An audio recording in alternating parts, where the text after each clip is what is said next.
Bonjour à toutes et à tous, bienvenue pour cette suite du cours sur les extinctions de masse. Alors la dernière fois dans le cours précédent, que je vous invite à voir si vous nous rejoignez seulement maintenant, dans le cours précédent nous avions donné quelques définitions, nous avons surtout défini ce qu'était une extinction et ce qu'était une extinction de masse. Nous avons vu que le concept d'extinction et le concept d'extinction de masse étaient profondément paléontologiques, ce sont des définitions qui ont été posées par des paléontologues en se basant sur le registre fossile.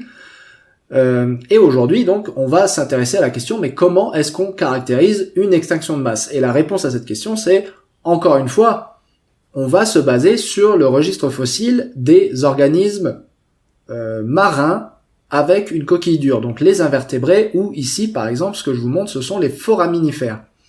Et pour quantifier une extinction de masse, c'est pas si compliqué que ça, en réalité.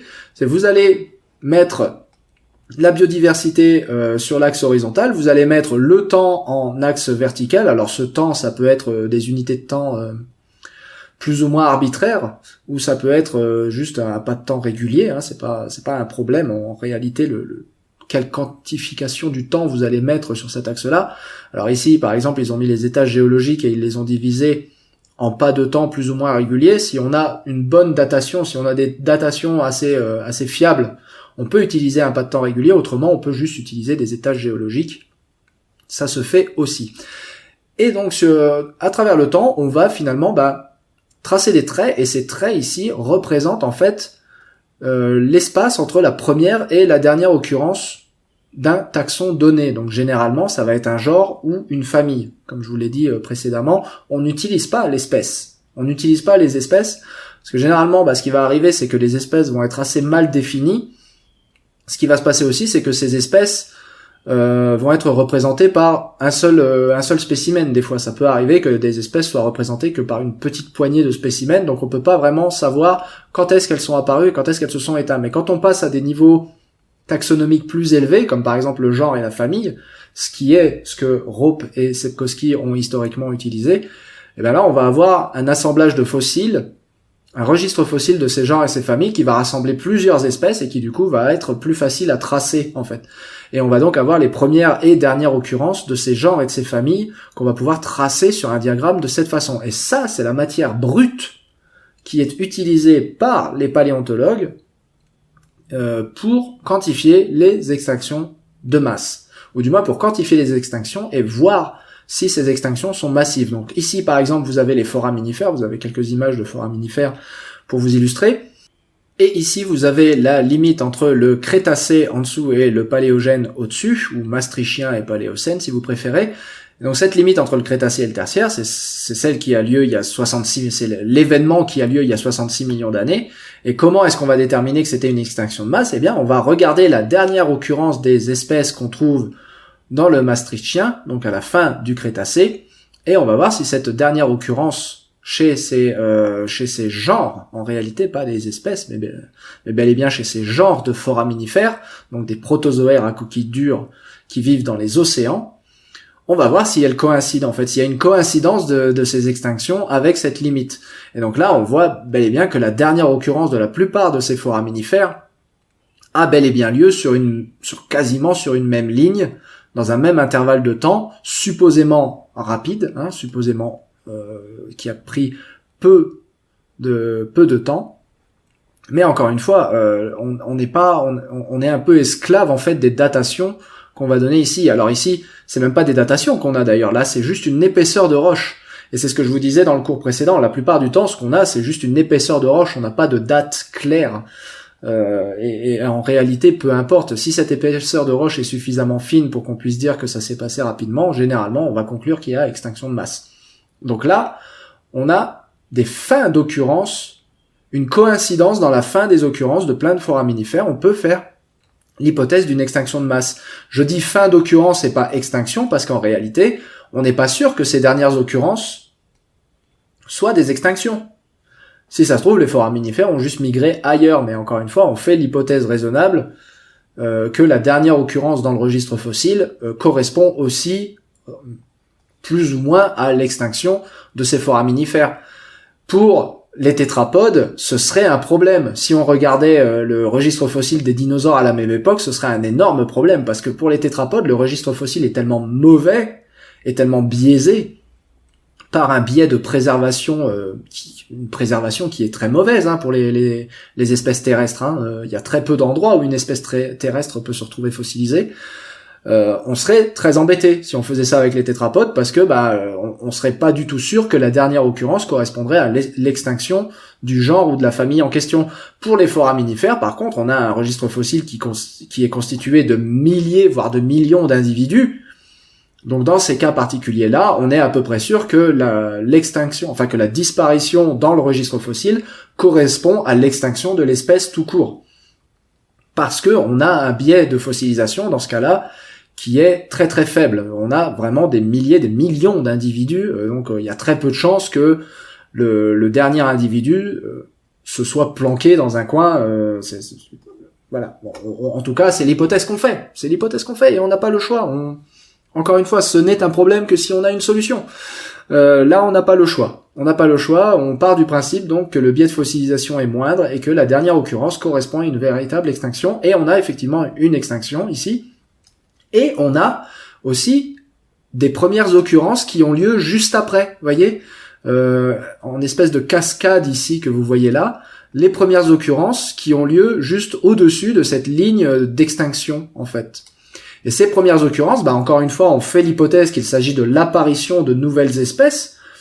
On fait l'hypothèse que ces nouvelles occurrences sont le signe d'une radiation adaptative qui est l'effet secondaire, le second effet qui se coule, le signe qu'une extinction de masse a eu lieu. Il y a beaucoup de niches écologiques qui se sont libérées et les espèces survivantes donnent de nouvelles espèces par spéciation, par radiation adaptative.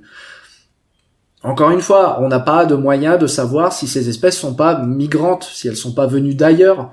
Ça se trouve, ces espèces existaient ailleurs et se sont déplacées et d'un seul coup, maintenant, on les a enregistrées dans le registre fossile.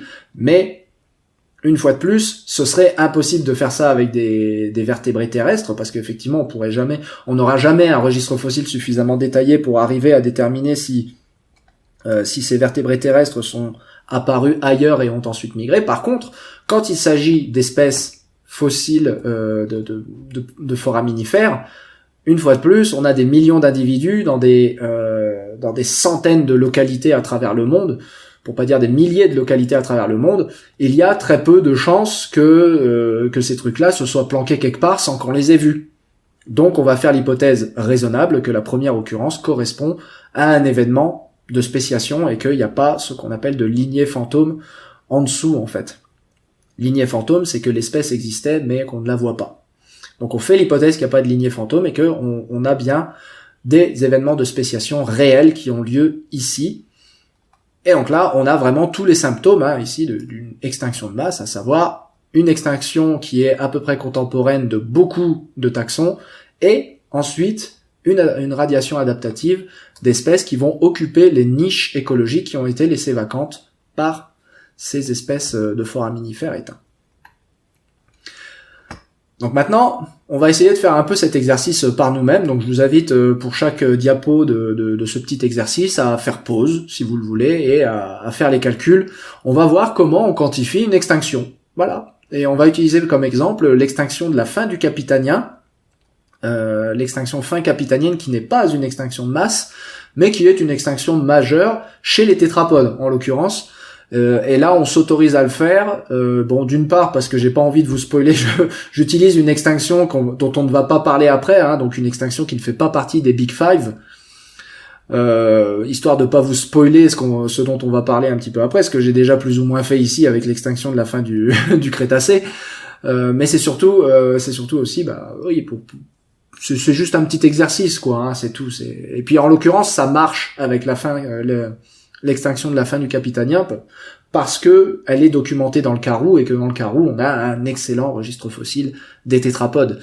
Donc voilà, gardez à l'esprit que c'est pas considéré comme une extinction de masse parce que typiquement, on l'a que dans le Karoo.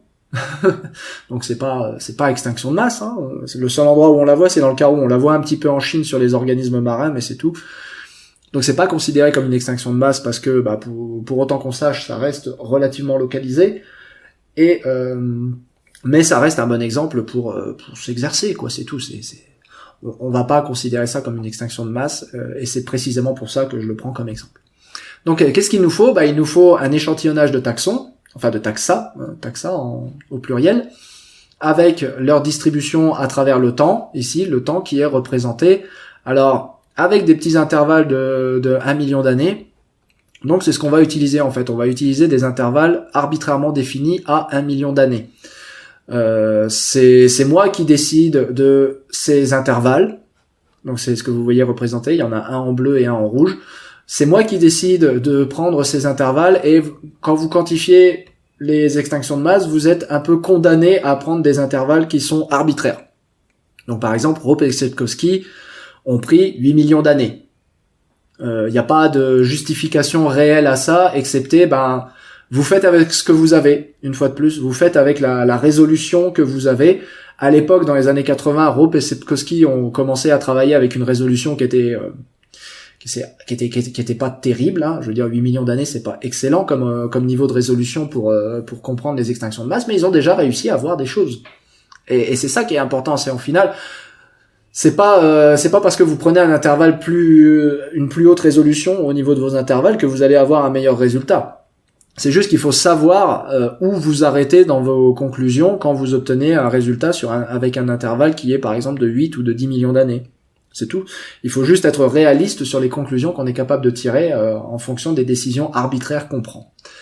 Donc c'est pas de la meilleure ou de la plus mauvaise science que de prendre un intervalle de 1 million d'années ou de 10 millions d'années. C'est pas ça le problème. C'est juste faut rester réaliste sur les conclusions qu'on peut tirer, et surtout il faut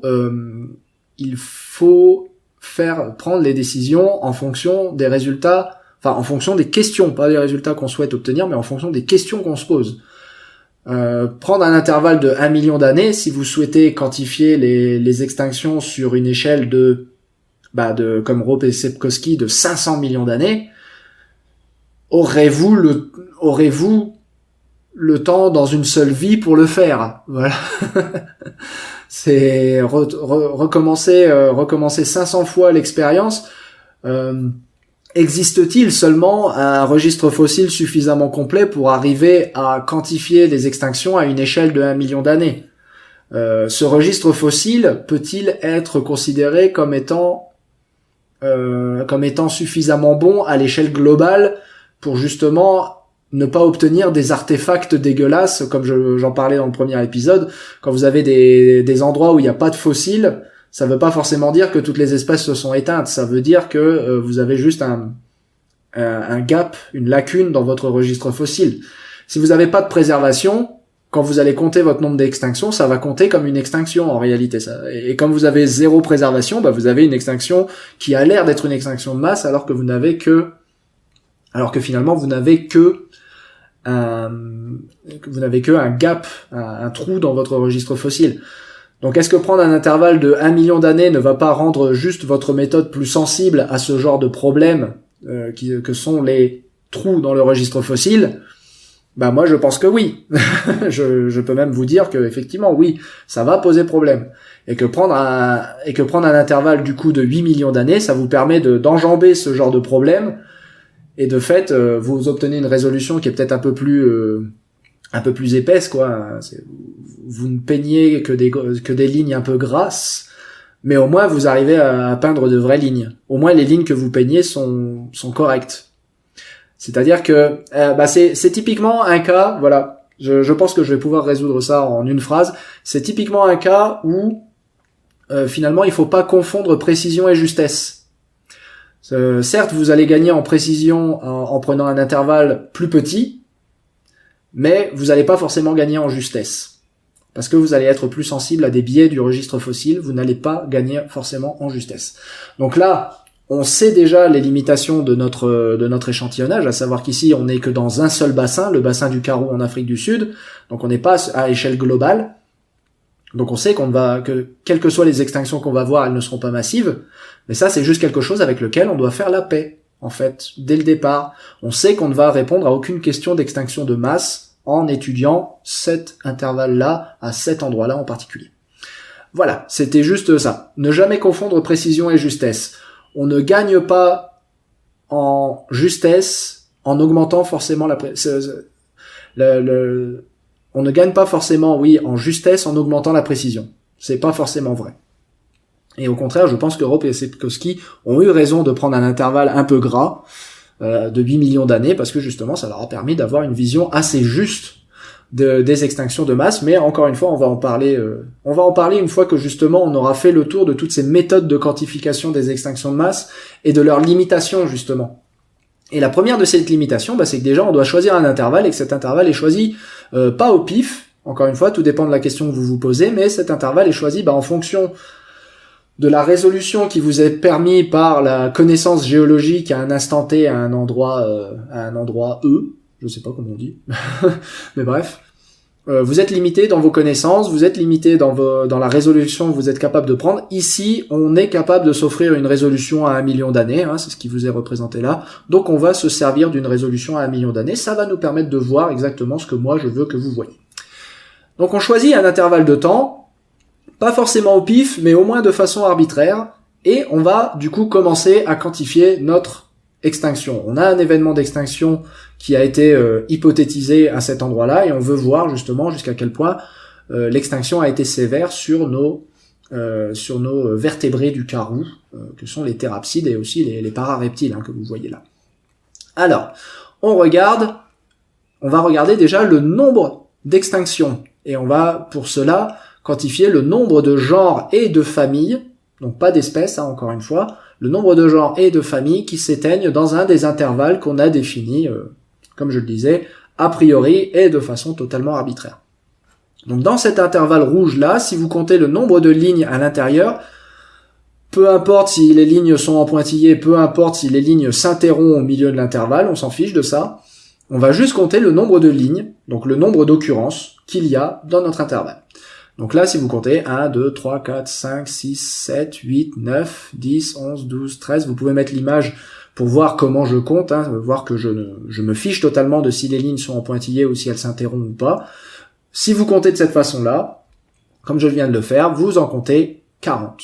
Il y a 40 lignes, donc il y a 40 taxons au total à l'intérieur de mon intervalle. Et dans l'intervalle au-dessus, donc l'intervalle en bleu, j'ai compté 12 lignes. Alors j'ai compté en faisant 1, 2, 3, 4, 5, 6, 7, 8, 9, 10, 11, 12. Alors j'ai compté 12, j'ai pas compté les petites lignes qui démarrent juste à la limite de l'intervalle ici. C'est juste pour simplifier l'exemple que j'ai fait ça. Évidemment, dans un monde parfait, mon intervalle ce serait vraiment terminé pile sur le million d'années. Mais bref, c'est pas ça qui est important. L'important c'est que là je compte 12 taxa, là j'en compte 40. Il y a évidemment une extinction qui a eu lieu quelque part et qui a conduit les 40 taxa à ne devenir que 12 taxa. Il y a eu une extinction. Voilà. Et donc là, on sait que quelque part entre les deux intervalles, ça peut être à l'intérieur d'un des deux intervalles, mais on sait que là, il y a eu extinction. Et voilà, vous venez de caractériser une extinction de masse dans un intervalle qui a une précision quand même de 2 millions d'années. C'est pas dégoûtant, C'est pas dégoûtant. On peut faire mieux. Et d'ailleurs, oui, avant de dire on peut faire mieux avec une nouvelle méthode de calcul, c'est juste pour vous dire que voilà, c'est ce que ces graphes-là, donc les graphes de Rope et Sepkoski, c'est ce que ces graphes-là représentent, le nombre de genres, le nombre de familles. Donc si vous répétez ça à intervalles réguliers, vous pouvez finalement quantifier en nombre de genres et de familles la diversité.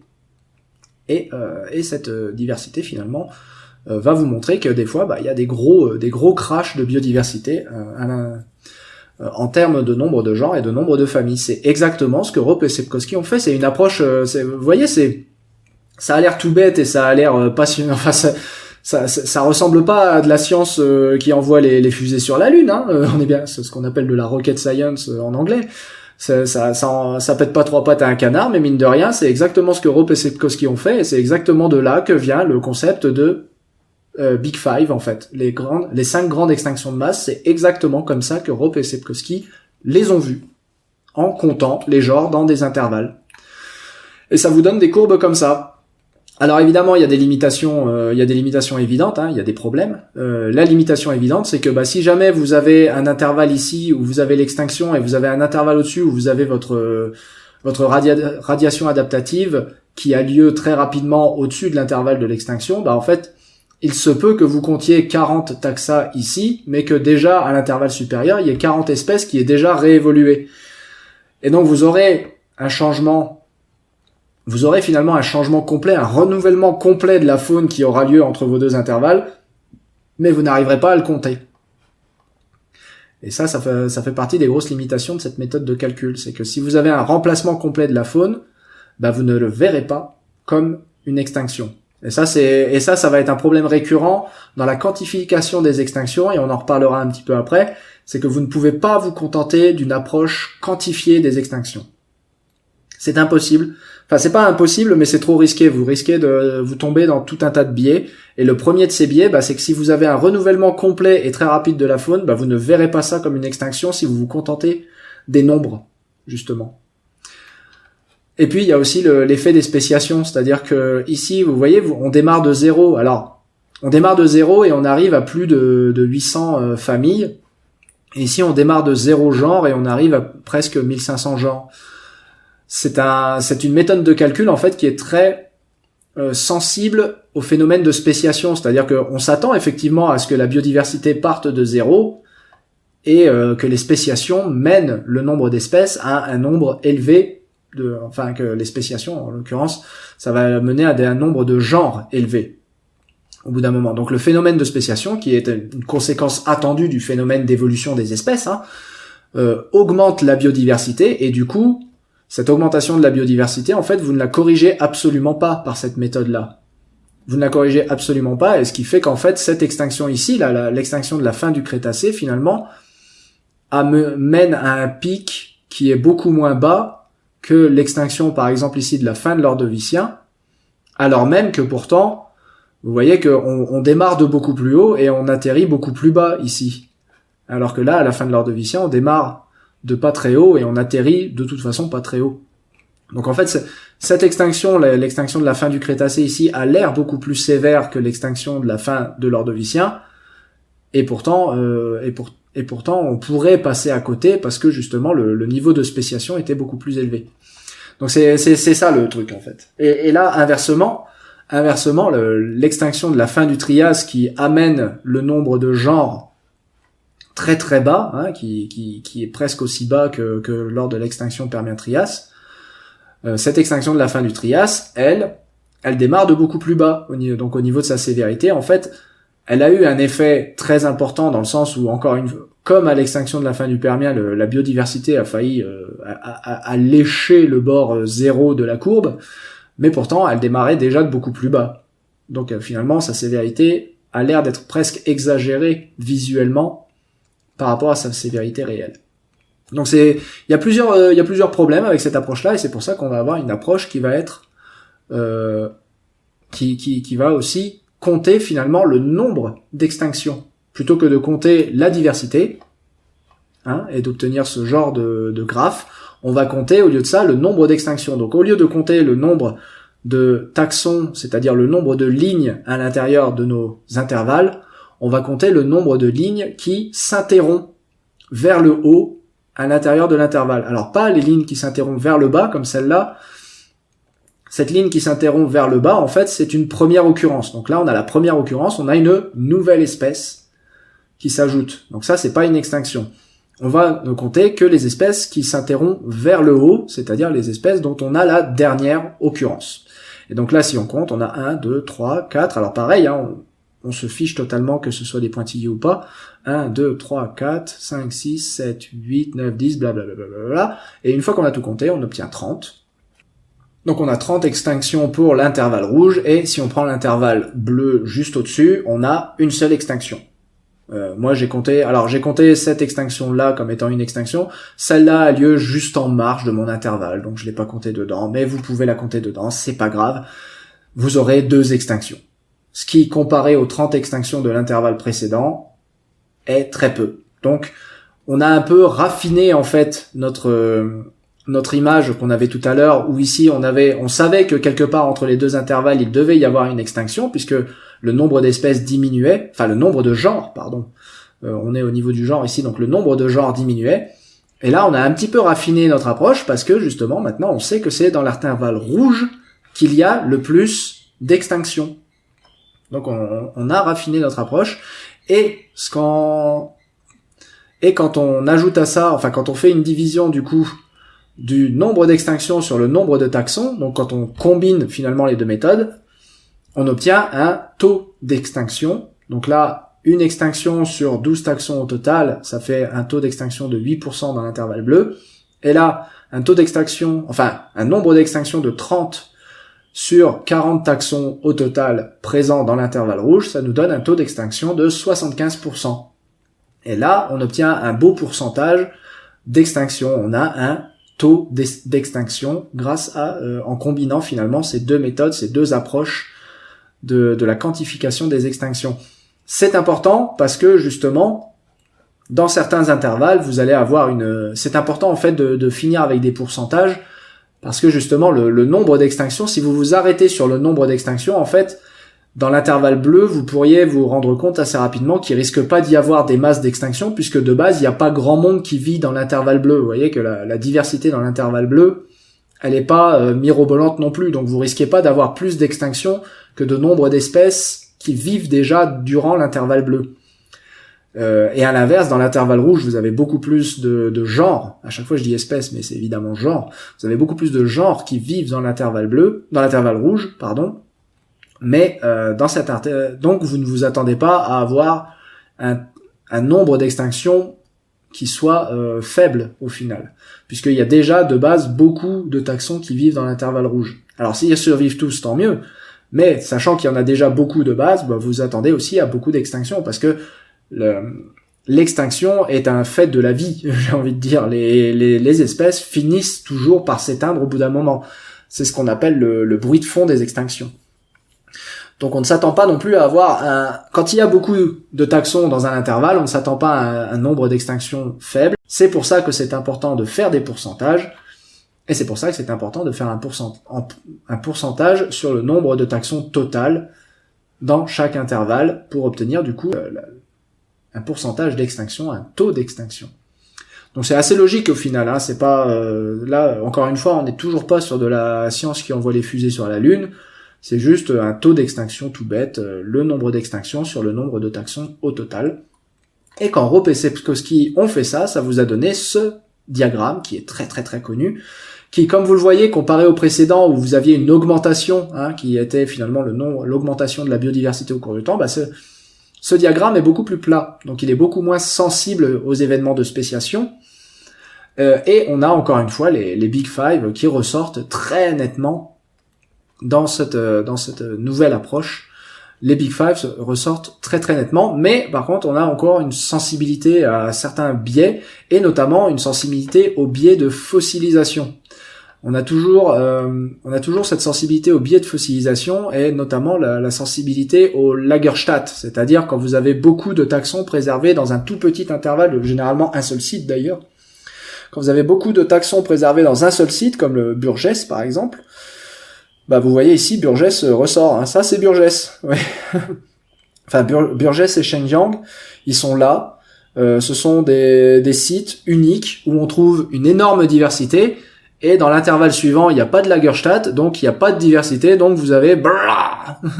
Enfin, non, justement, c'est l'inverse. Vu qu'on est sur les taux d'extinction, pardon, ici, vous avez Burgess sur le fond d'une vallée, en fait. Vous avez Burgess et Shenyang.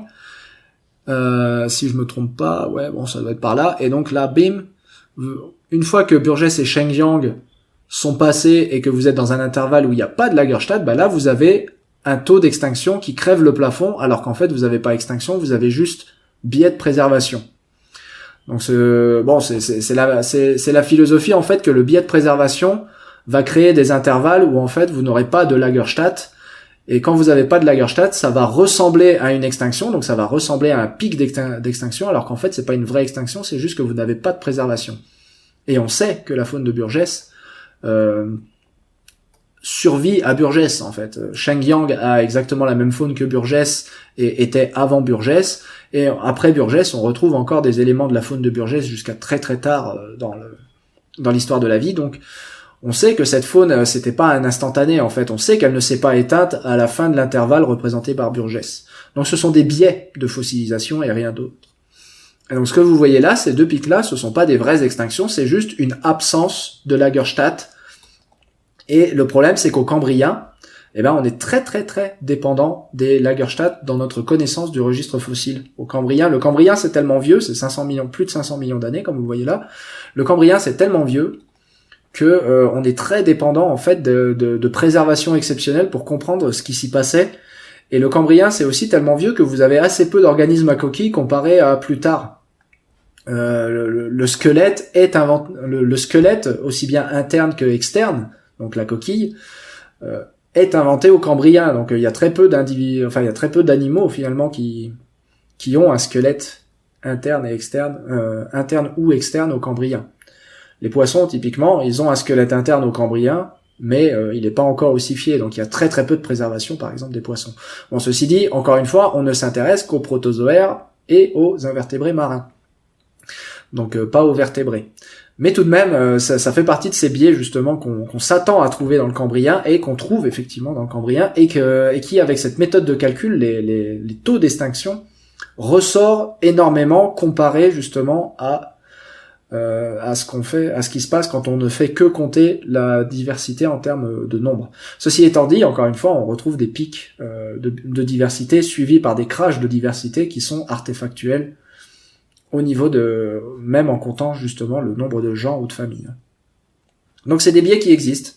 Et encore une fois, c'est difficile de se débarrasser de ces biais parce que là, si vous ne savez pas si vous ne vous rendez pas compte que ces pics-là sont dus simplement à des biais de préservation, vous en concluez que que les deux plus grosses extinctions après l'extinction de la fin du Permien ont lieu finalement au Cambrien. C'est ça que vous risquez d'en conclure, et que finalement les autres extinctions sont assez mineures, les autres Big Five sont assez mineurs comparés à ces extinctions du Cambrien. Le taux d'extinction tout seul, c'est pareil, ça résout pas mal de problèmes, mais ça ne résout pas tout non plus. Donc il faut supplémenter finalement notre approche des extinctions de masse par d'autres ratios, d'autres taux calculés à partir d'autres métriques. Et on va supplémenter ça notamment par, encore une fois, la radiation évolutive qui est censée suivre les extinctions de masse. La libération de niches doit normalement permettre à de nouvelles espèces d'apparaître. Et donc on va utiliser ce qu'on appelle un taux d'origine, origination rate en anglais, un taux de spéciation si vous préférez, même si encore une fois on n'est pas sûr que ce soit réellement de la spéciation qu'on quantifie, mais bref, on va quantifier le renouvellement de la faune. Clairement. Et donc là, on va prendre dans nos intervalles. Donc, encore une fois, c'est un ratio sur le nombre de taxons total qu'on a. Et pour quantifier ce taux de renouvellement phonique, on va cette fois compter le nombre de traits qui marquent l'origine d'un nouveau taxon dans notre intervalle. Donc, la première occurrence. Donc là, par exemple, vous en avez une. Là, par exemple, vous en avez deux. Donc, on a deux nouvelles occurrences. Sur 12, c'est égal à 17%. De notre ça nous fait un taux d'origine, donc un taux de renouvellement de 17% de la faune. Et là, dans ce nouvel intervalle en vert clair, vous en avez 1, vous en avez 2, 3, 4, 5, 6, 7, 8, 9, 10, 11. Donc pareil, là du coup je compte ceux qui sont juste à la limite, que j'avais laissé de côté dans mon intervalle bleu. Donc ce coup-ci, je les compte dans cet intervalle vert. Et on a donc 11 nouveaux taxons, nouveaux genres qui apparaissent dans l'intervalle vert sur 22 taxons qui sont présents au total. Ça nous fait donc un taux de renouvellement de 50%. L'intervalle vert, c'est notre intervalle finalement de radiation adaptative. En fait, on a une radiation adaptative qui commence déjà dans l'intervalle bleu, mais qui devient vraiment important dans l'intervalle vert. Et encore une fois, c'est important de faire ça en pourcentage de la diversité totale, parce que une fois de plus, on ne s'attend pas à ce que notre intervalle rouge, qui est déjà très riche en espèces, voit de nouvelles espèces apparaître à l'intérieur. Donc un intervalle qui est déjà très riche en espèces a peu de chances que de nouvelles espèces viennent saturer encore plus l'environnement. Donc c'est important de faire un pourcentage, histoire d'avoir une image un peu plus juste finalement qui corrige pour ce petit biais qui est le biais finalement que dans un environnement très riche on ne s'attend pas à avoir de nouvelles espèces qui viendraient saturer l'environnement encore plus, et que dans un environnement où au contraire on a assez peu d'espèces, on s'attend effectivement à ce qu'il y ait beaucoup plus d'espèces qui viennent à cet endroit-là, beaucoup plus de nouvelles origines dans un environnement qui n'est pas saturé évidemment. Ensuite, on a l'approche qui consiste à quantifier l'excédent d'extinction. Alors, je reviens aux extinctions après avoir parlé de la radiation adaptative, mais c'est juste parce que cette méthode de quantification de l'excédent d'extinction est beaucoup plus compliquée à mettre en place que le origination rate. Donc, juste, je fais par ordre croissant de complexité, on va dire. Et donc, cette méthode d'excédent d'extinction, en fait, c'est, encore une fois, on part du principe. La grosse philosophie derrière cet excédent d'extinction, c'est juste que, oui, on voit des extinctions, c'est vrai. On compte ces extinctions, c'est vrai. On fait des ratios avec ces extinctions, c'est vrai. Mais, à chaque fois, on quantifie une quantité d'extinction brute. Et cette quantité d'extinction brute, elle inclut des extinctions qui auraient dû avoir lieu même s'il n'y avait pas d'extinction de masse. Même s'il n'y avait pas de perturbation de l'environnement. Parce que les espèces ne sont jamais éternelles. Toutes les espèces finissent par s'éteindre. Dans un contexte darwinien, il est illusoire de s'imaginer qu'en fait, un taxon va être éternel. Donc, et ça marche pour les espèces, mais ça marche évidemment pour les genres et pour les familles aussi. Des familles s'éteignent normalement et de nouvelles familles apparaissent normalement. Donc quand on quantifie les extinctions, on quantifie une quantité brute d'extinction, oui, mais dans cette quantité brute d'extinction, il y a toujours un pourcentage qui est une quantité d'extinction normale, parce que les taxons ne sont pas éternels. Une espèce de mammifère, par exemple, la durée de vie d'une espèce de mammifère en moyenne, c'est 2 millions d'années.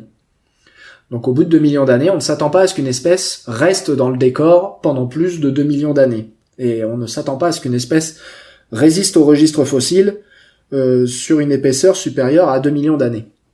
Bon, ça va de 1 à 3 millions d'années, il y a une marge d'erreur évidemment sur ça.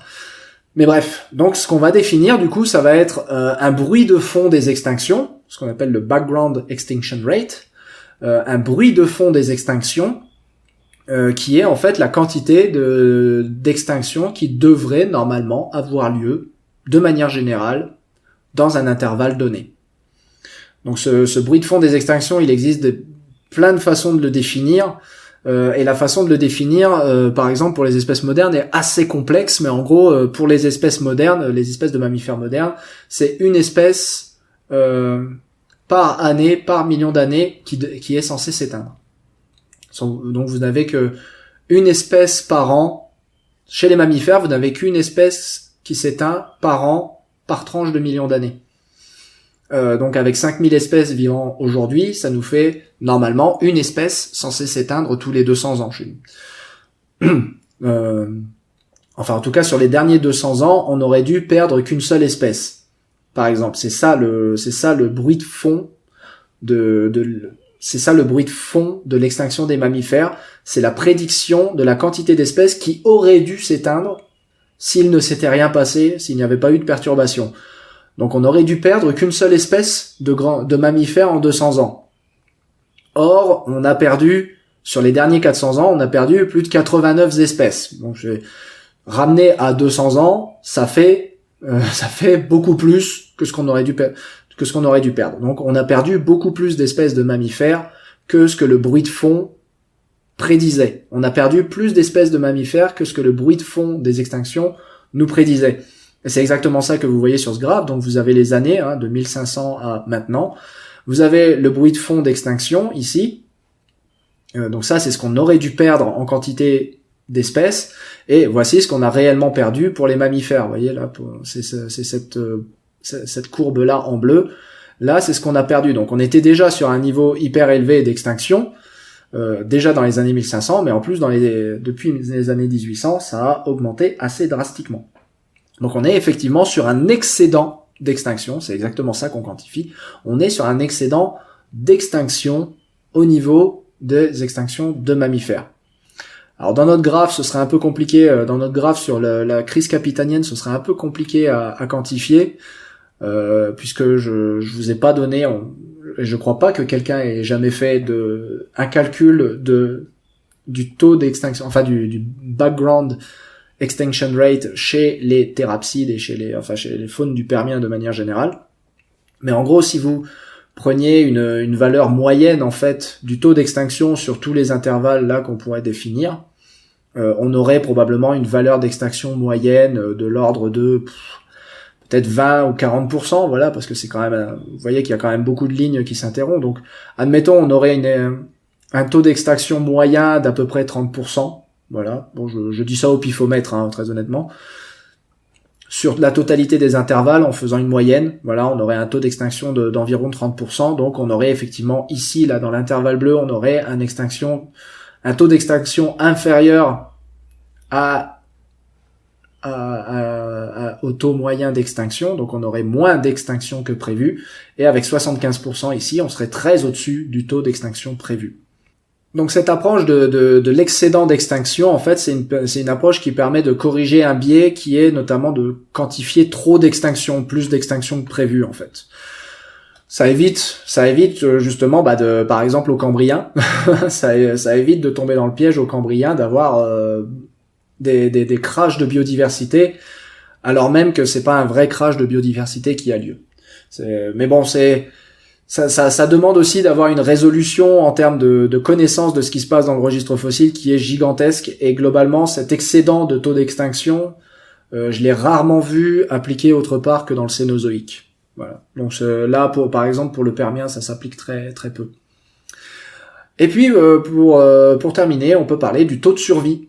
Donc le taux de survie, c'est exactement 100% moins le taux d'extinction.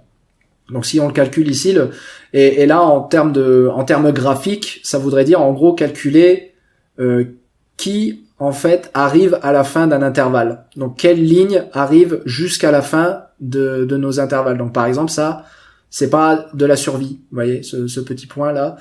Cette espèce là, elle arrive pas à la fin de l'intervalle, donc elle ne comptera pas dans notre taux de survie. Et je crois que c'est la seule. Non, il y en a d'autres. Il y a celle-là aussi qui n'arrive pas à la fin de l'intervalle. Donc vous avez en tout 38 espèces qui arrivent à la fin de l'intervalle sur 41 espèces dans cet intervalle, donc 93% de survie. Dans cet intervalle-là, vous avez 10 espèces qui arrivent à la fin de l'intervalle sur 41 espèces, ce qui vous fait un taux de survie de seulement 24%. Là, vous avez un taux de survie de 82, là de 86. Donc vous voyez, vous avez un taux qui est normalement entre 80 et 90 avec l'intervalle en rouge où il y a un taux de survie bien moindre. Ça confirme, en fait, le taux de survie, c'est juste exactement l'inverse du taux d'extinction. Donc ça va vous donner exactement le même signal que le taux d'extinction. Mais ça peut faire partie des choses que vous verrez dans la littérature, le taux de survie. Certaines personnes préfèrent le taux de survie au taux d'extinction. Donc ça, c'est toutes les méthodes qui permettent enfin, c'est pas toutes les méthodes, j'ai pas la prétention de faire une revue de toutes les méthodes qui permettent de quantifier une extinction de masse, d'autant qu'il y en a énormément et qu'il y a pas mal de choses, de façons de corriger, par exemple, dans les biais de fossilisation. Il y a pas mal de façons de corriger beaucoup de biais dont on a parlé précédemment, dont je n'ai pas parlé. Et ce pour une raison très simple, c'est qu'en fait toute méthode d'approche de la quantification des extinctions va laisser plein de questions en suspens. Par exemple, la diminution des tailles de population. Quand vous faites de la quantification d'extinction, vous allez pas regarder la taille des populations, c'est-à-dire que pour vous, c'est 1 ou 0. La population est là, enfin, l'espèce est là ou l'espèce est pas là, et qu'importe la taille de la population de l'espèce en question. Mais les populations, leur taille se réduisent pendant une extinction de masse. Et elle va se réduire jusqu'au point où elle devient complètement éteinte. Mais une population qui va par exemple se réduire, mais quand même réussir à passer l'extinction de masse, c'est pas dans une approche de quantification des extinctions de masse comme celle-ci, là, que je viens de vous montrer, le fait que cette population se soit réduite jusqu'à la quasi-extinction de cette population, c'est comme si ça aura pas eu lieu, en fait. Ça n'existera pas. Vous aurez juste une ligne continue à travers la crise. Et pourtant, vous aurez perdu l'information de cette taille de population qui s'est réduite, qui a morflé pendant l'extinction, mais qui ne s'est pas éteint. Justement parce qu'elle ne s'est pas éteinte. Vous allez perdre tout ce qui est les informations par rapport à la santé de cette population. Par exemple, on sait aujourd'hui que les foraminifères sont pas trop touchés par ce qui est en train de se passer en ce moment voilà, cette fameuse 6e extinction dont on parlait, qui a servi d'introduction finalement à tout ce cours. Cette fameuse 6e extinction qu'on essaye de définir à travers justement cette série de cours que je vous propose. Cette 6e extinction, l'un de ses symptômes, c'est la décalcification des coquillages et des foraminifères notamment, à cause de l'acidification des océans. Donc en fait, vous avez des foraminifères qui ne se sont pas éteints, ils sont toujours là, ils sont toujours présents, donc vous ne verrez pas la ligne s'interrompre sur un graphe comme celui-là. Par contre, ils ne sont pas en bonne santé. Leur coquille est décalcifiée, leur coquille est beaucoup plus fine qu'elle n'est censée l'être. Donc ça, c'est un coquillage, c'est un foraminifère contemporain aujourd'hui. Ça, c'est un foraminifère qui avait été pêché il y a 200 ans. Et vous voyez, l'épaisseur de la coquille est pas du tout la même, c'est l'acidification des océans. Donc vous avez des écosystèmes qui ne sont pas en bonne santé. Ils sont pas morts, mais ils ne sont pas en bonne santé. Vous avez aussi donc la fameuse question des lignées fantômes. La question des lignées fantômes, c'est ce que je vous disais au début de cette vidéo. Il n'est pas improbable que ce que vous voyez, ce n'est pas une première occurrence ou une dernière occurrence, mais simplement une espèce qui migre en fait. Donc elle est de passage, elle était à un endroit où elle n'était pas préservée dans le registre fossile, a migré, est arrivée dans un endroit où elle se retrouve préservée dans le registre fossile, et il est possible aussi qu'elle soit partie de cet endroit où elle était préservée pour aller vers un endroit où elle n'était plus préservée dans le registre fossile. Le registre fossile n'a pas le don d'ubiquité, il n'a pas la prétention, les paléontologues n'ont pas la prétention d'avoir échantillonné le monde entier de façon égale dans toutes les tranches géologiques possibles. On a bien progressé, ceci étant dit. On a fait du bon boulot, je tiens à le dire, mais on n'a pas cette prétention d'avoir tout échantillonné partout et de façon égale. Ça, c'est pas vrai. Donc, il peut exister des lignées fantômes, des endroits où les premières et dernières occurrences de certains taxons ne sont pas réelles. Voilà. Et ça, on est à peu près sûr que ça existe parce qu'on a des méthodes phylogénétiques qui permettent de quantifier ces lignées fantômes. Par exemple, les horloges moléculaires. Les horloges moléculaires permettent, grâce au nombre de mutations, de compter, en fait, en comptant les mutations, on arrive à savoir depuis combien de temps une lignée existe. Et quand cette lignée, quand l'âge de cette lignée comptée par horloge moléculaire est plus long que le registre fossile de cette même lignée, on sait qu'il y a un registre, qu'il y a une lignée fantôme avant le registre fossile. On sait que cette lignée était déjà là grâce à l'horloge moléculaire, mais par contre on n'a pas les fossiles.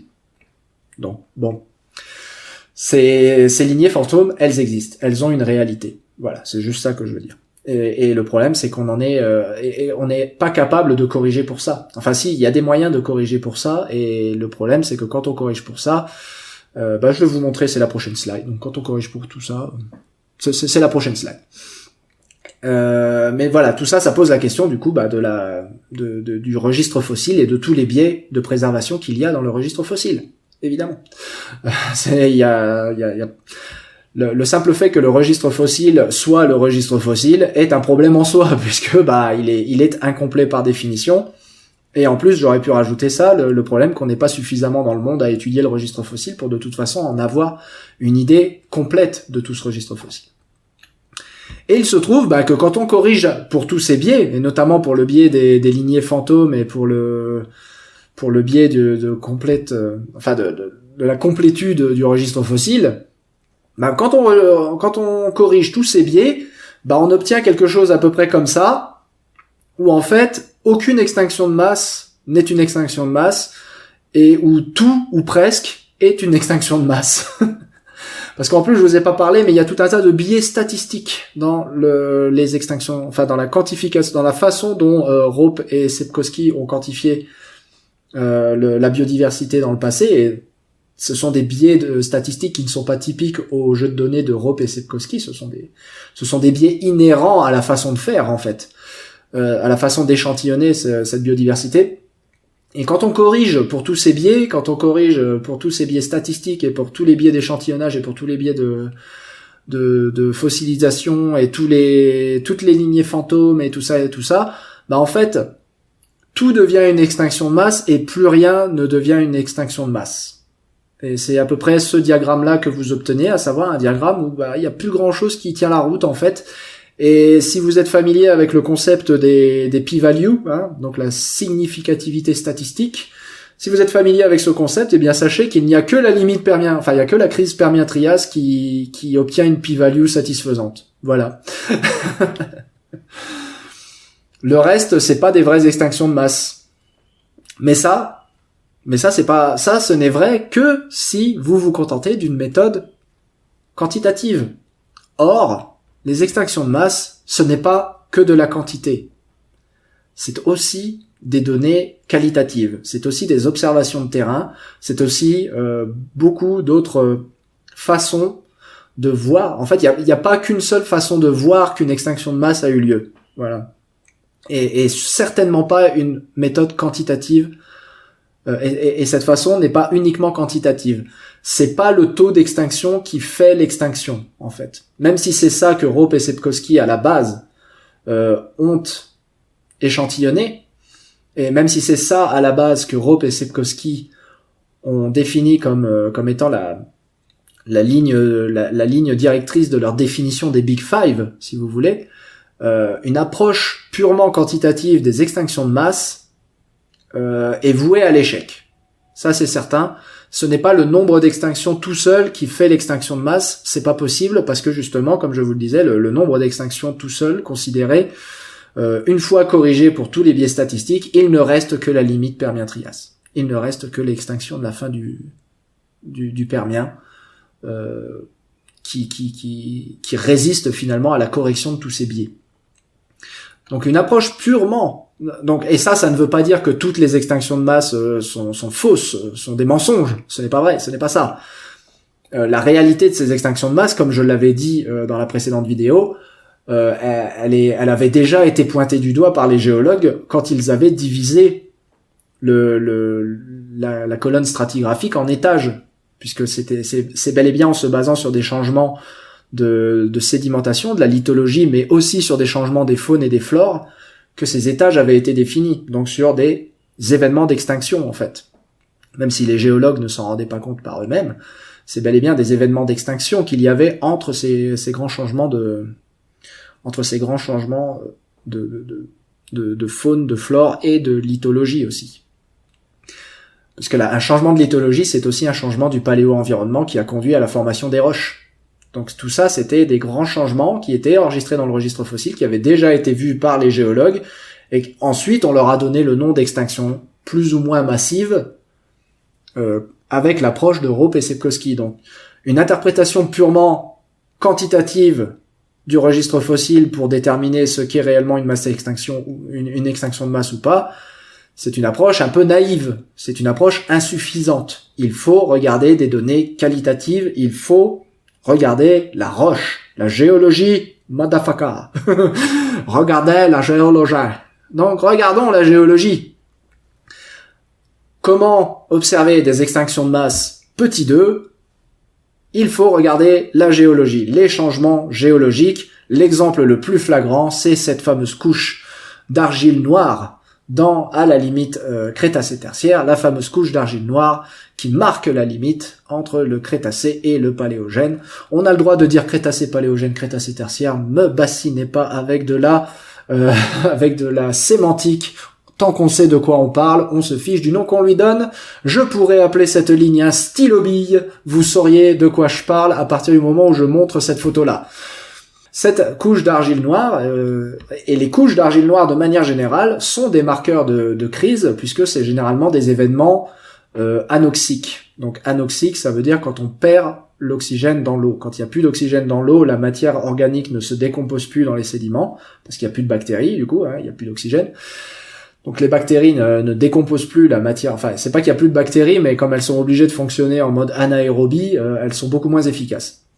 Donc bref, il y a plus de décomposition, la décomposition de la matière organique est ralentie, et du coup la matière organique se retrouve fossilisée sous forme de charbon, quoi, de dérivés du charbon, qui a cette couleur noire que vous voyez ici dans cette couche d'argile noire. Donc les couches d'argile noire sont des marqueurs de changement géologique importants et sont généralement présents durant des crises d'extinction de masse. Donc ça fait partie des indices, en plus de l'appréciation quantitative des extinctions, on va rajouter des indices géologiques comme ces argiles noires. Et comme je l'avais dit dans une précédente vidéo, il va y avoir des marqueurs de crise à l'intérieur de ces couches qui correspondent à des crises d'extinction de masse, comme par exemple les sphérules des impacts météoritiques, des grandes quantités de cendres volcaniques par exemple, des excursions isotopiques, c'est-à-dire des changements de la géochimie, de la chimie de la roche, qui vont être les effets secondaires de changements environnementaux importants, d'une pollution par exemple importante. Bref, ces couches géologiques vont préserver la mémoire de tous les changements paléo-environnementaux, toutes les perturbations de l'environnement, et c'est aux géologues justement d'être conscients de ces changements environnementaux et de voir s'ils sont là, s'ils coïncident finalement avec aussi des changements au niveau de la biodiversité. Et justement, puisqu'on parle de changement de la biodiversité, il va y avoir un phénomène qui est évident quand on y pense, mais qui généralement a tendance à avoir un effet de surprise sur les gens quand on leur dit. En tout cas, sur mes étudiants, ça marche très bien. C'est que par définition, durant une extinction de masse, les espèces dominantes s'éteignent. Vous avez un environnement qui est stable avant une extinction de masse, avec des espèces qui dominent cet environnement, et que soudainement, ces espèces qui étaient dominantes, qui avaient l'air d'être parfaitement à la place chez elles, disparaissent. Par définition. Une extinction de masse, c'est pas quand les éléphants et si vous voulez, une extinction de masse, c'est pas quand les ours polaires et les éléphants s'éteignent. Une extinction de masse, c'est quand les rats, les cafards, les fourmis et les êtres humains s'éteignent. Ça, c'est une extinction de masse. Vous voyez, c'est quand la merdouille qui pullule et dont on a l'impression que même une bombe nucléaire pourrait pas nous débarrasser. Vous voyez, ça, c'est quand ces trucs-là disparaissent qu'on sait qu'on est dans une extinction de masse. Donc pour nous, ce serait effectivement la disparition des cafards, des rats, des humains et des fourmis.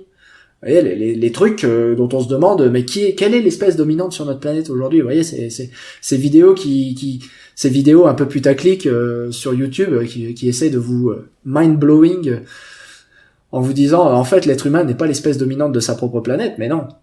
Ces espèces-là, donc les autres espèces qui dominent aussi leur environnement, hein, donc parce que chacun est en fait dominant de sa propre niche écologique, on est bien d'accord, hein, on est tous dominants d'une niche écologique en particulier, mais voilà, c'est quand ces espèces-là, qui ne sont ni rares, ni apparemment menacées, ni apparemment, vous voyez, dans une niche écologique un peu périphérique, vous voyez, ou une niche écologique au contraire trop spécialisée, comme les coraux, par exemple. Vous avez des espèces de poissons, c'est ce qui vous est représenté là, qui sont très spécialisés à un patch de corail très localisé.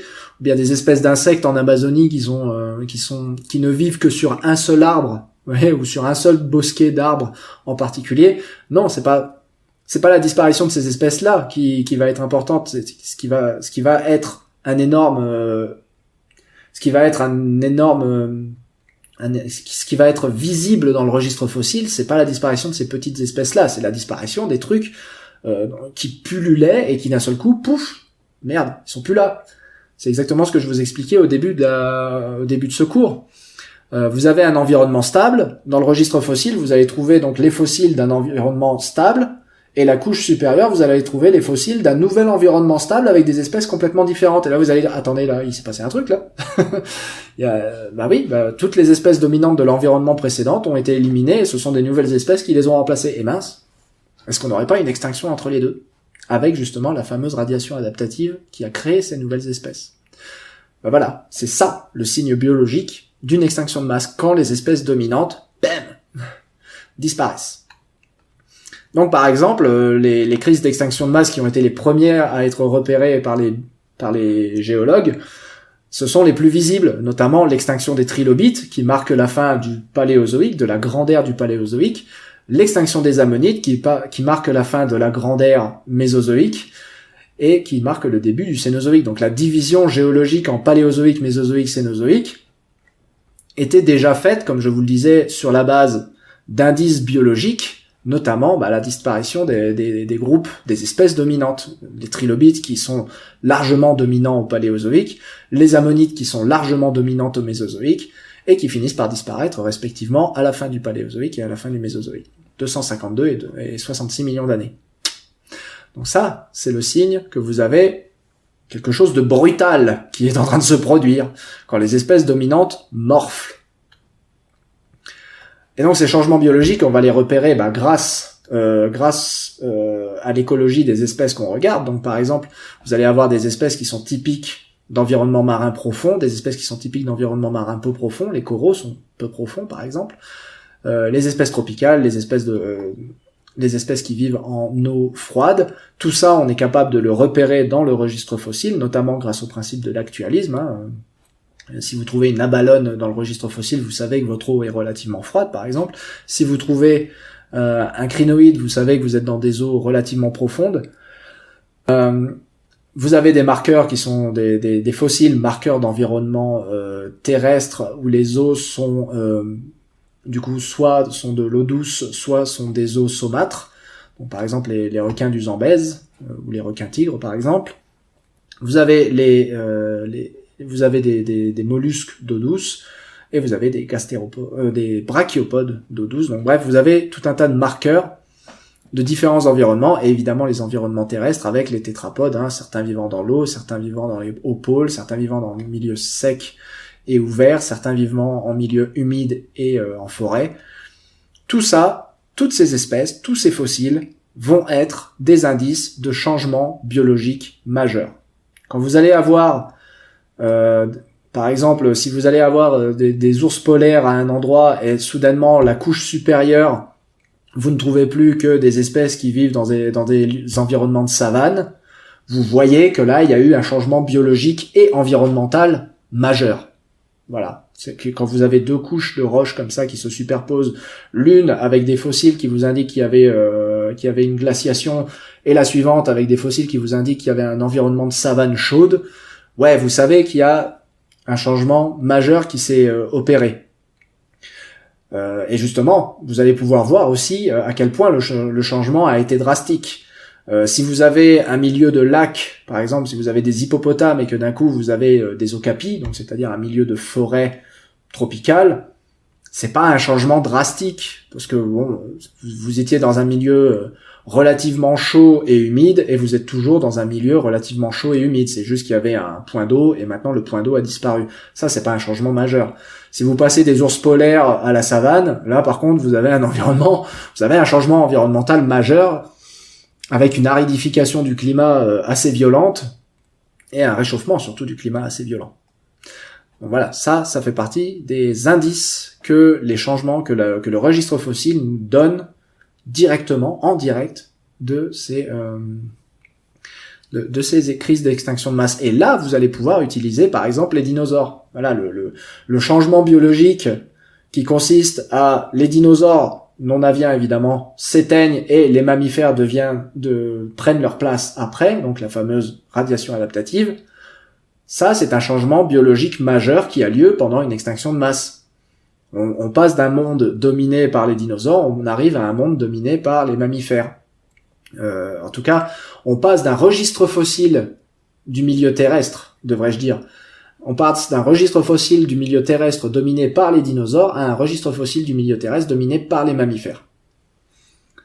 Puisqu'évidemment, on ne peut pas dire que le monde entier est dominé par les mammifères juste sur la base du registre fossile. Évidemment, nos hypothèses ne sont limitées qu'au registre fossile par définition. Dans la lignée de ces changements biologiques majeurs, il va y avoir évidemment tout ce qui est adaptation à la crise elle-même. Donc par exemple à la crise Permien-Trias, ici pointée du doigt par mon étudiante Nicoline, à cette crise Permien-Trias, vous avez un changement écologique majeur. Enfin, vous avez une espèce qui s'adapte à la crise, et cette espèce, c'est l'Histrosaurus. L'Histrosaurus qui devient soudainement extrêmement abondant, et il devient extrêmement abondant, notamment parce qu'il s'adapte relativement bien à la crise, et l'une de ces adaptations, c'est l'effet Lilliput, à savoir que pendant la crise, la taille de l'Histrosaurus s'amenuisent assez violemment. Vous voyez que ça, c'est un crâne avant la crise Permien-Trias, et ça, c'est un crâne après la crise Permien-Trias. Tous les deux sont des adultes. Enfin, en tout cas, sont suffisamment proches de l'état adulte. Vous voyez que quand même, le changement est drastique. L'adaptation est violente. Alors, c'est une adaptation à la crise. Pourquoi? Parce que quand on est plus petit, on a besoin de moins de ressources et on se reproduit plus vite. Donc, voilà, la population se reconstitue beaucoup plus vite aussi, du moins suffisamment vite pour pouvoir se maintenir. Et en plus, le fait de se reproduire plus vite quand on est plus petit, ça aide à s'adapter encore plus vite puisque le temps de génération est encore plus court. Donc l'Hystrosaurus n'était certainement pas conscient de ça, mais le fait de se reproduire plus vite pour l'Hystrosaurus, ça voulait aussi dire s'adapter encore plus vite au changement écologique. Et l'Hystrosaurus est aussi ce qu'on appelle un taxon de désastre. C'est pas une espèce de désastre puisque l'Hystrosaurus est un genre et comme je vous l'ai dit, de toute façon, on touche rarement au niveau spécifique quand on parle d'extinction de masse. Donc on parle de taxon de désastre, et donc l'Hystrosaurus est un taxon de désastre, puisque une fois que l'environnement se restabilise un peu à la fin de la crise, l'Hystrosaurus disparaît. On ne le trouve qu'au début fin du Permien et début du Trias. À partir du moment où les conditions redeviennent à peu près pisses, l'Hystrosaurus disparaît. C'est vraiment en crise que l'Hystrosaurus se sentait le mieux au final. Parce que la crise, elle élimine la concurrence aussi. Et ça, c'est important. Donc, évidemment, dans les changements biologiques, il y a celui dont j'ai parlé tout à l'heure, les dommages dus à la crise biologique elle-même. Donc, pas seulement les adaptations, mais aussi les dommages dus à la crise. Et par exemple, comme je le disais tout à l'heure, l'épaisseur des coquilles. L'épaisseur des coquilles des foraminifères marins qui diminuent quand l'acidité des océans augmente. Et donc cette acidité des océans augmente. Pourquoi? Parce que la quantité de CO2 augmente dans l'atmosphère. Donc tout ça, et la quantité de CO2 qui augmente dans l'atmosphère, comme vous le savez très bien, augmente l'effet de serre et donc accélère le réchauffement climatique. Donc vous avez en fait un élément biologique d'un côté qui est le reflet en fait d'une crise climatique de l'autre. Et donc ça, c'est un indice très fort que quelque chose est en train de se produire au niveau environnemental, que ce changement est global, que ce changement est trop rapide pour que ce pauvre petit foraminifère arrive à s'adapter. Bref, vous êtes face à quelque chose qui a potentiellement le pouvoir d'être une extinction de masse. Ça, c'est important aussi. Autre changement écologique, généralement ce qu'on va observer, c'est typiquement, il y a des biomes entiers qui vont disparaître, les rifs coralliens en premier. Les rifs coralliens, c'est vraiment le thermomètre de la crise d'extinction, massive ou pas massive. Les rifs coralliens, c'est les premiers trucs qui vont crever quand il y a un problème. Vous avez deux trucs qui vont crever en premier quand il y a un problème, les grenouilles et les coraux. La crise, d'ailleurs, on se demande pourquoi il y a encore des grenouilles aujourd'hui, parce que les grenouilles, c'est tellement sensible à n'importe quel changement environnemental qu'on se demande comment elles ont fait pour survivre jusque-là. Quand vous savez que les premières grenouilles datent du Trias et probablement, on n'a pas encore les fossiles, mais probablement elles étaient déjà là au Permien, quand vous savez le nombre de crises d'extinction de masse qu'elles se sont pris dans la tronche, on se demande comment elles sont encore là. Mais voilà, les deux thermomètres écologiques, par excellence, pas par définition, mais par excellence, c'est les grenouilles et les rifs coralliens, et effectivement, c'est les premiers à crever, quoi. Donc ça va être les premiers marqueurs aussi d'une crise écologique en chargement, quoi. Et puis un dommage écologique majeur et très visible dans le registre fossile, ça va être les taxons désastres. Évidemment, on en a parlé, l'Hystrosaurus par exemple, qui domine finalement l'intervalle de l'extinction à l'extinction Permien-Trias, et qui est donc visible au-delà puisque tout ça c'est des changements biologiques qui ont lieu pas dans l'environnement marin. Justement, l'environnement marin, c'est celui qui nous intéressait quand il s'agissait de quantifier, mais là du coup c'est aussi visible dans l'environnement terrestre. C'est pour ça que c'est intéressant, c'est que ça permet de quantifier finalement l'aspect global et non sélectif. Enfin, ça permet juste d'observer de façon qualitative la façon dont ces crises sont globales. Parce que sont globales et sont non sélectives. Parce que si vous vous contentez, encore une fois, juste uniquement du registre fossile marin des organismes à coquilles dures, finalement, vous ne passez pas suffisamment de temps à démontrer que votre crise d'extinction de masse est non sélective, qu'elle ne se contente pas justement de tuer les environnements, de tuer les espèces dans les environnements marins. Là, c'est quelque chose qui est visible sur les environnements terrestres, justement. Et par exemple, l'Histrosaurus à la fin du Permien, ou par exemple aussi Diictodon, le petit exercice qu'on a fait tout à l'heure sur la crise de fin Capitanien, quelque chose à laquelle notre petit exercice de quantification était totalement aveugle, c'était la surabondance de Diictodon. Diictodon ne fait pas que passer la crise, la petite ligne qui correspond à Diictodon ne fait pas que traverser la crise fin capitanienne. Diictodon, en réalité, il devient surabondant à la fin de la crise capitanienne. Diictodon devient le taxon dominant du registre fossile à cette époque. Et ça, c'est purement qualitatif, ça se voit dans le registre fossile, mais c'est vrai que quand vous essayez de quantifier quoi que ce soit, ça passe à la trappe parce que vous avez juste Diictodon présent avant, présent après, sans vraiment d'idée de la quantité de Diictodon que vous avez. Donc trouver ces taxons désastres, ces taxons de désastres, c'est important pour arriver à déterminer si vous êtes ou non dans un état d'écosystème perturbé. Parce qu'avoir une surabondance d'une seule espèce dans un écosystème, c'est jamais bon signe. C'est le signe que vous avez une espèce invasive, finalement. Ce qui était plus ou moins le cas d'ailleurs de notre Lystrosaurus, comme vous voyez, qui était absolument partout. Voilà, partout. Et là, vous avez la crise qui est symbolisée ici par cette éruption volcanique, qui normalement n'a pas eu lieu là où le Lystrosaurus se trouvait, mais qui avait eu lieu en Sibérie à la fin du Permien. Donc pour conclure, les extinctions, ce ne sont pas que des nombres. Même si on est tenté de réduire finalement la définition des extinctions à juste une quantité de taxons qui se sont éteints, c'est pas ça. Les extinctions, ce sont des écosystèmes qui s'effondrent. Écosystème collapse ici.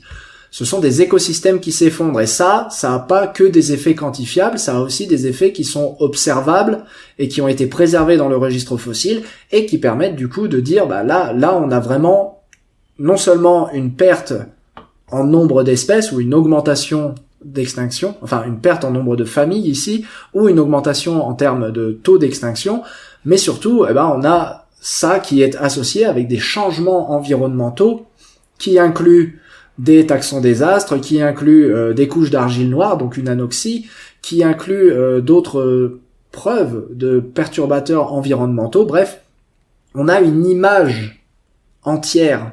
C'est un tableau, finalement. Les nombres ne sont qu'une partie d'un grand tableau qui nous permettent d'identifier des extinctions de masse. Et effectivement, quand on prend tout ça en compte, on voit qu'il y a 5 grandes périodes dans l'histoire de la vie sur Terre depuis 500 millions d'années, depuis le Cambrien. Donc c'est vraiment la toute dernière partie de l'histoire de l'évolution de la vie, mais il y a vraiment 5 périodes pendant lesquelles il s'est passé des trucs. Et ces trucs, ce sont des extinctions de masse, ce sont des changements radicaux des environnements. Et donc, c'est pas que les nombres qui nous disent où sont les extinctions de masse. Les extinctions de masse, finalement, on les connaissait déjà plus ou moins avant. Rope et Sepkoski ont mis des chiffres dessus en disant là, il se passe des trucs encore plus spéciaux qu'on s'imaginait. Et donc, ça va être le thème de notre prochain cours.